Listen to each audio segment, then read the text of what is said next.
नमस्ते दोस्तों। आज हम बात करेंगे एक्सीडेंट के बाद पति ने तलाक दिया बनी घटना पे। लखनऊ की ठंडी सुबह थी। जनवरी का महीना, कोहरे से ढकी सड़कें और चाय की भाप से उठती हल्की सी गाहट। उसी शहर की भीड़भाड़ में एक लड़की अपनी जिंदगी की सबसे बड़ी लड़ाई लड़ने वाली थी, मगर उसे खुद भी नहीं पता था कि कुछ महीनों बाद उसका नाम सैकड़ों लोगों के लिए प्रेरणा बन जाएगा। उसका नाम था समीरा शेख। उम्र लगभग 27 साल, सपनों से भरी आंखों और साधारण सा जीवन। वह हजरतगंज के पास एक छोटे से प्राइवेट स्कूल में असिस्टेंट टीचर थी। पढ़ाना उसे बचपन से पसंद था। वह कहती थी, मैं बच्चों को सिर्फ किताबें नहीं, हिम्मत सिखाना चाहती हूँ। समीरा का विवाह 2 साल पहले हुआ था। उसके पति का नाम था राशिद खान। शुरुआत में सब कुछ ठीक था। राशिद एक प्राइवेट कंपनी में काम करता था। शादी के शुरुआती महीनों में उसने समीरा का खूब साथ दिया, मगर धीरे धीरे उसके व्यवहार में बदलाव आने लगा। वह समीरा के काम करने से खुश नहीं था। उसे लगता था कि पत्नी का बाहर नौकरी करना उसके अहंकार के खिलाफ है। समीरा समझौता करती रही। वह घर भी संभालती और स्कूल भी जाती। उसे उम्मीद थी कि समय के साथ सब ठीक हो जाएगा, लेकिन जिंदगी ने उसके लिए कुछ और ही तय कर रखा था। एक दिन स्कूल से लौटते वक्त, जब शाम का ट्रैफिक अपने शर्म पर था, समीरा स्कूटी से घर लौट रही थी। शारबाग के पास अचानक एक तेज रफ्तार ट्रक ने ब्रेक खो दिए। लोगों ने चीख पुकारे मचाई। कुछ ही सेकंड में सब कुछ बदल गया। समीरा की स्कूटी ट्रक की चपेट में आ गई। सड़क पर गिरते ही उसके ऊपर से ट्रक का पहिया गुजर गया। आसपास मौजूद लोग दौड़े। किसी ने एम्बुलेंस बुलाई, किसी ने उसके परिवार को फोन किया। अस्पताल पहुंचते पहुंचते समीरा बेहोश हो चुकी थी। जब उसे होश आया, वह आईसीयू में थी। चारों तरफ मशीनों की आवाज, शरीर में असहनीय दर्द। उसने उठने की कोशिश की, मगर कुछ अजीब सा महसूस हुआ। उसने अपने हाथ हिलाने चाहे, पर हाथ थे ही नहीं। उसके दोनों हाथ कंधे के नीचे से कट चुके थे। उसकी आंखों से आंसू अपने आप बहने लगे। वह सीखना चाहती थी, मगर आवाज नहीं निकल रही थी। डॉक्टरों ने उसे समझाया, हमने आपकी जान बचा ली है, हाथ नहीं बचा पाए, लेकिन आप जिंदा है। जिंदा, पर किस तरह? जब राशिद अस्पताल आया, उसके चेहरे पर दया कम और चिंता ज्यादा थी। अपनी जिंदगी की कुछ दिनों तक उसने औपचारिकता निभाई, मगर धीरे धीरे वह दूर होने लगा। एक दिन उसने साफ कह दिया कि मैं इस तरह की जिंदगी नहीं जी सकता, मुझे माफ कर दो। समीरा के माता पिता ने बहुत समझाया, मगर राशिद ने तलाक की अर्जी दे दी। हादसे के 3 महीने बाद ही कोर्ट में कागज जमा हो गए। समीरा व्हीलचेयर पर बैठी थी। सामने उसका पति, जिसने कभी साथ निभाने की कस्में खाई थी, अब नजरें चुरा रहा था। जज ने पूछा, क्या आप इस तलाक से सहमत है? कुछ सेकंड के लिए खामोशी आ गई। समीरा ने अपनी आंखें बंद की, फिर धीमी आवाज में कहा, अगर किसी को साथ निभाना हो लगे तो उसे आज़ाद कर देना ही बेहतर है। उस दिन वह सिर्फ अपने हाथ ही नहीं, बल्कि अपना विवाह भी खो चुकी थी। घर लौटकर उसने कई दिनों तक किसी से बात नहीं की। उसे लगता था कि जिंदगी खत्म हो गई है। वह आईने में खुद को देखने से डरती थी। एक रात उसने अपनी माँ से कहा, माँ, अब मैं क्या करूँगी? मैं किसी के काम की नहीं रही।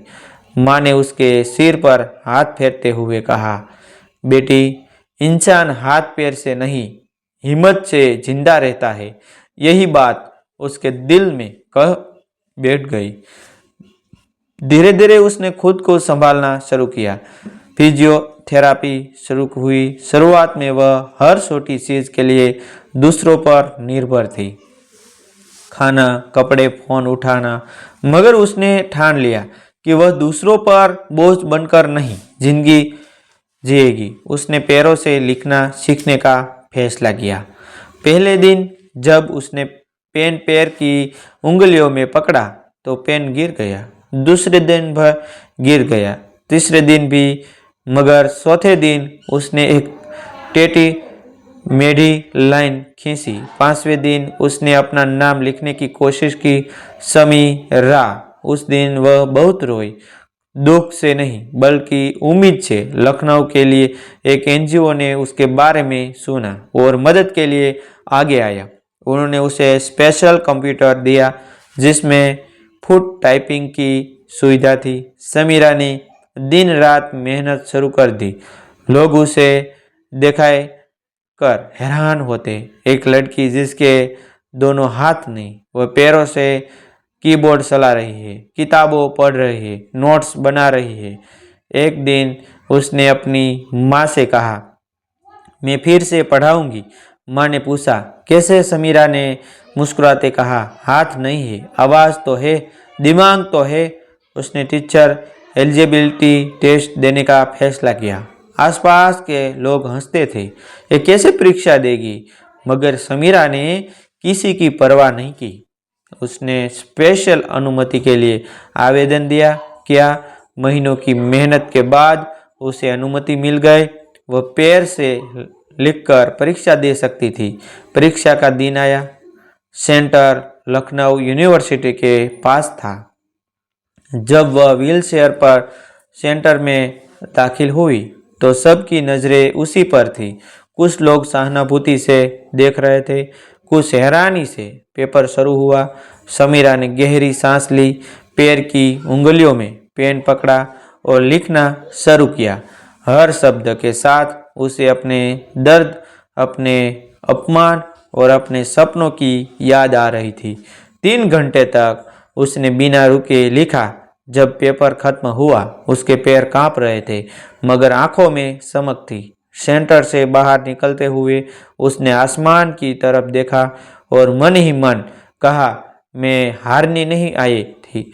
उसे नहीं पता था कि आगे क्या होगा, मगर इतना तय था कि अब उसकी जिंदगी किसी हादसे या किसी इंसान के फैसले से नहीं रुकेगी। परीक्षा देकर लौटने के बाद के दिन समीरा के लिए सबसे कठिन थे, क्योंकि अब उसके पास करने को सिर्फ इंतज़ार था, और इंतज़ार हमेशा उस इंसान को ज़्यादा तोड़ता है जिसने ज़िंदगी में बहुत कुछ खोया हो। मगर इस बार समीरा ने तय कर लिया था कि वह टूटेगी नहीं, चाहे नतीजा कुछ भी हो। उसने खुद को कमरे में बंद नहीं किया, बल्कि रोज़ सुबह उसी तरह उठती जैसे किसी स्कूल की घंटी उसके लिए बज रही हो।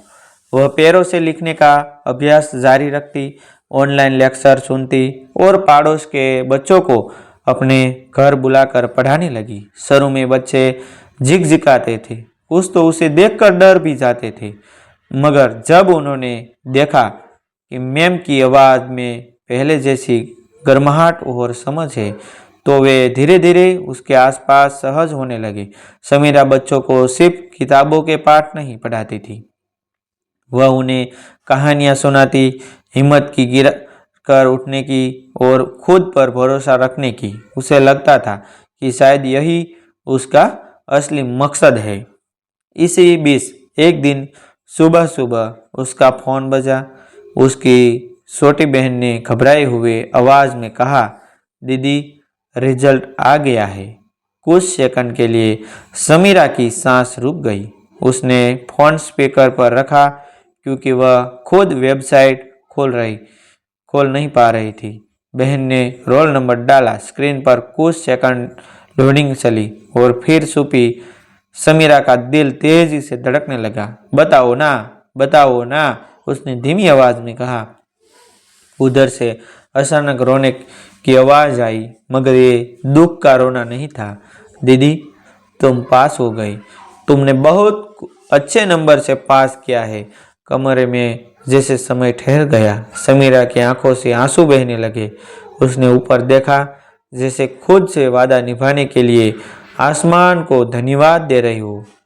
उस दिन पहली बार उसे लगा कि हादसे ने उसे सब कुछ नहीं छीना, कुछ ऐसा भी छोड़ दिया है जिसे कोई नहीं छीन सकता। उसकी जिद, उसकी मेहनत, मगर सफर यही खत्म नहीं हुआ था। अब असली चुनौती थी नौकरी पाना। इंटरव्यू के लिए उसे लखनऊ के लिए एक सरकारी स्कूल में बुलाया गया। जब वह व्हीलचेयर पर इंटरव्यू रूम में दाखिल हुई तो पैनल के कुछ लोग चौंक गए। एक सदस्य ने धीरे से पूछा, आप पढ़ा पाएंगी? समीरा ने बिना झिकझिका के जवाब दिया, सर, हाथों से नहीं, दिमाग और दिल से पढ़ाया जाता है, और वो दोनों मेरे पास है। कमरे में कुछ सेकंड की खामोशी छा गई। फिर उन्होंने उससे डेमो क्लास लेने को कहा। समीरा को एक क्लासरूम में ले जाया गया जहां 10-15 बच्चे बैठे थे। उसने बोर्ड की तरफ देखा, फिर बच्चों की तरफ।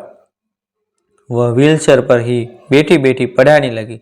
उसकी आवाज में ऐसा आत्मविश्वास था कि बच्चे मंत्रमुग्ध होकर सुनते रहे।